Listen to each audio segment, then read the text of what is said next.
Tottenham in North London, where these disturbances have turned into a riot. Buses, police cars, shop fronts, all set on fire, and the crowds still gathering down there. On the phone is a journalist regularly here on Sky News, David Akinsanian, someone who knows the area pretty well. You were saying a moment ago, David, that you're still seeing plenty of youths in that area actually now heading towards that trouble spot rather than running away from it.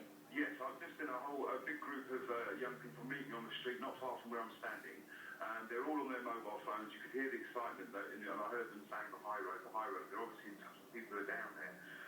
And they've put their hoods up and they've gone marching down the street. So there are more people on their way to that city. Is this an area, David, that does have, and we've got to be careful not to sort of pin it all entirely on the youth, but does have a sort of disaffected younger end of the population there? Well, I mean, I don't want to get too political, but there's been a lot of projects in the area that have been cut recently. Obviously, young offenders schemes, also. In fact, I've got a friend who works for young offenders in Harringay, and a whole load of them have just lost their jobs. So, yes, there is a lot of disaffection.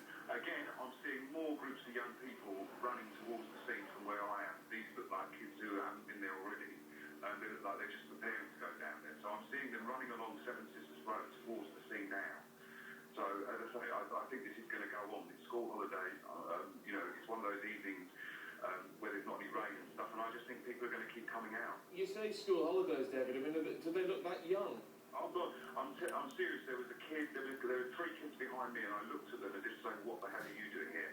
They were 7, 8, and 9 years old, and they had hoods up, and they were running with the crowd towards the police at the same time as all the other protesters. So there are young people out on the streets, definitely. I mean, you say you don't want to get too political, and as a journalist we can understand why, but there is it does raise a bigger question as we look at the ongoing situation, and clearly with that bus still alight, or what is left of it, which isn't much, the fire brigade and what have you pretty much sitting back and just letting it burn itself out, so it would seem. It does raise